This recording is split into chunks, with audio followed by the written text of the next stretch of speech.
कोपट आगारामध्ये याचं उद्घाटन माझ्या हस्ते झालेलं आहे। आमच्या कुपेकर साहेब सुद्धा या ठिकाणी कुसेकर साहेब सुद्धा उपस्थित आहेत आणि प्रामुख्यानं रस्ते सुरक्षा अभियान राबवत असताना ड्रायव्हरने काय काळजी घ्यावी, कंडक्टरने काय काळजी घ्यावी याची माहिती सुद्धा आमच्या अधिकाऱ्यांच्या माध्यमातून त्यांना दिली जाणार आहे। प्रामुख्यानं एसटी महामंडळ आज तोट्यामध्ये होत असताना सुद्धा अनेक सुविधा राज्य शासनाच्या माध्यमातून या महामंडळाला दिल्या जातात, परंतु शेवटी परिवहन मंत्रीची जबाबदारी आमचे उपमुख्यमंत्री एकनाथ शिंदे साहेब यांनी माझ्यावरची दिलेली आहे, ती काहीतरी जाणीव ठेवून त्यांनी दिली असेल आणि त्यामुळे जे तोट्यात गेलेलं महामंडळ आहे ते कसं आपल्याला तोट्यात जाणार नाही याची काळजी घेण्याची जबाबदारी सुद्धा भविष्यामध्ये आम्ही सगळेजण मिळून घेणार आहोत, एकत्रितपणे काम करणार आहोत। आज ठाणे आगारासाठी 17 बसेस आलेल्या आहेत नवीन आणि अजूनही जवळजवळ 33 बसेस या महिन्याभराच्या कालावधीमध्ये येणार आहे। म्हणजे ठाण्याला जवळजवळ 50 बसेस मिळणार आहेत नवीन। अनेक 2,500 बसेसच्या आसपास आम्हाला बसेस येत असताना महाराष्ट्रातील अनेक कोपऱ्यामध्ये आमच्या बसेस कशा पोहोचतील आणि प्रवाशांना सुविधा कशा देता येईल त्यासाठी आम्ही प्रयत्न करणार आहोत। अनेक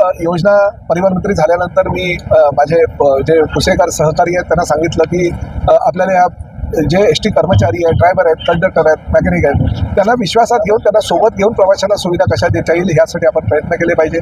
कोपटच्या एसटी आगारामध्ये मुख्यमंत्री असताना एकनाथ शिंदे साहेबांनी काही सूचना केल्या होत्या, त्या सूचनेचं पालन केलं की नाही म्हणून मी या ठिकाणी आलो होतो। त्यावेळेस त्या सुविधा मिळाल्या नव्हत्या, परंतु आज मी ह्या उद्घाटनाला येण्यापूर्वी प्रसाधन गृहामध्ये गेलो। आमच्या ड्रायव्हर कंडक्टरना गरम पाणी मिळतं की नाही आंघोळीला, त्यांना झोपण्यासाठी व्यवस्था व्यवस्थित आहे की नाही, शौचालय व्यवस्थित आहे की नाही, प्रवाशांना शौचालयाच्या सुविधा योग्य प्रकारे देतात की नाही, थंड पाण्याची व्यवस्था त्यांना पिण्यासाठी होते की नाही, ह्या सगळ्या गोष्टींकडे मामूली गोष्टी आहेत, परंतु या गोष्टींकडे सुद्धा लक्ष देणं गरजेचं असल्याकारणानं काही गोष्टींकडे मी लक्ष देतोय। प्रामुख्यानं राज्यामध्ये अनेक बस डेपो, बस आगार आम्ही PPP आणि BOT तत्वावर देत असताना अनेक ड्रायव्हर आणि कंडक्टरच्या आमच्याकडे तक्रारी आलेल्या आहेत। काही वृत्तपत्रांच्या माध्यमातून आम्ही वाचलं की दृष्टीदोष सुद्धा काही ड्रायव्हरना आहे, ते खरोखर भयानक आहे, म्हणजे असं होता कामा नये। जर अशा प्रकारचे दृष्टीदोष असेल तर त्याच्या हातात जर स्टेअरिंग गेलं तर त्या प्रवाशांची काळजी कशी घेईल याचा सुद्धा विचार आम्ही केला पाहिजे।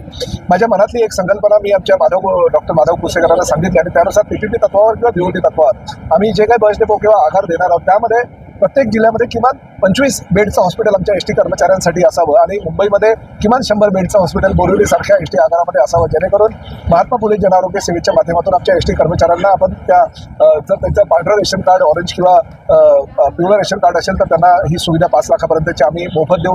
राज्य शासन त्याचा खर्च उचलतच आहे आणि त्या माध्यमातून आम्ही ठाण्यामध्ये शिंदे साहेबांनी गंगूबाई शिंदे हॉस्पिटल आणि मी इंदिराबाई बाबूराव सरनाईक हॉस्पिटल अशी 3 हॉस्पिटलची निर्मिती केलेली आहे। त्याचा फायदा गोरगरीब जनतेला होतो, तसाच फायदा एसटी कर्मचाऱ्यांना सुद्धा व्हावा अशी आमची भूमिका आहे। PPP तत्वावर किंवा BOT तत्वावर जे आम्ही आगार निर्माण करू त्यामध्ये चांगल्या प्रकारचं जर एखादं रेस्टॉरंट असेल तर त्या रेस्टॉरंटवाल्याला ती जागा देत असताना किंवा 30% जागा ही आमची एसटी कर्मचारी आणि वाहक कंडक्टर आणि आमच्या तांत्रिक कर्मचाऱ्यांसाठी असेल, अधिकाऱ्यांसाठी असेल, जेणेकरून माफक दरामध्ये त्यांना नाश्ता असू द्या, चहापान असू द्या किंवा जेवण असू द्या, त्या ह्या सोयी ज्या आहेत त्या उपलब्ध होतील। अशा काही संकल्पना डोक्यातल्या आहेत आणि त्या प्रत्यक्षात आम्ही उतरू।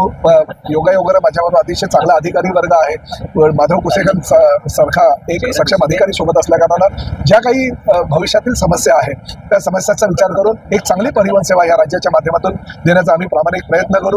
पुढील महिन्यामध्ये आम्ही गुजरातमधील जे काही एसटी डेपो आहे अतिशय चांगल्या पद्धतीचे बनवलेले आहेत असं लोकांचं मत आहे, ते आम्ही बघायला जाणार आहोत। फेब्रुवारीच्या 1 आणि 2 तारखेला कर्नाटक परिवहन सेवा अतिशय चांगल्या प्रकारे चालवली जाते असाही काही मतप्रवाह आहे, तोही आम्ही बघायला जाणार आहोत आमच्या अधिकाऱ्याने घेऊन, जेणेकरून परराज्यामध्ये असलेल्या काही सुविधा आपण आपल्या राज्यामध्ये आणून आपली सेवा कशी सक्षम करता येईल, लोकांना प्रवाशांना कशी सुविधा देता येईल यासाठी आम्ही प्रामाणिकपणे भविष्यामध्ये प्रयत्न करणार आहोत।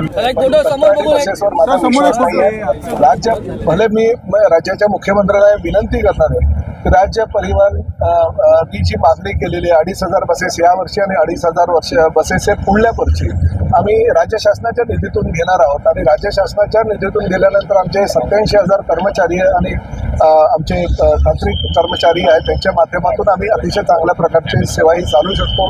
मला वैयक्तिक जर परिवहन मंत्री तुम्ही विचारलं तर मला कंत्राटी कामावर माझा विश्वास नाही आहे, माझ्या कर्मचाऱ्यांवर, माझ्या अधिकाऱ्यांवर माझा विश्वास आहे, त्यामुळे माझ्या कर्मचाऱ्यांकडून मी बसेस राज्य शासनाच्या माध्यमातून घेऊन काम करून घेणार। थँक्यू।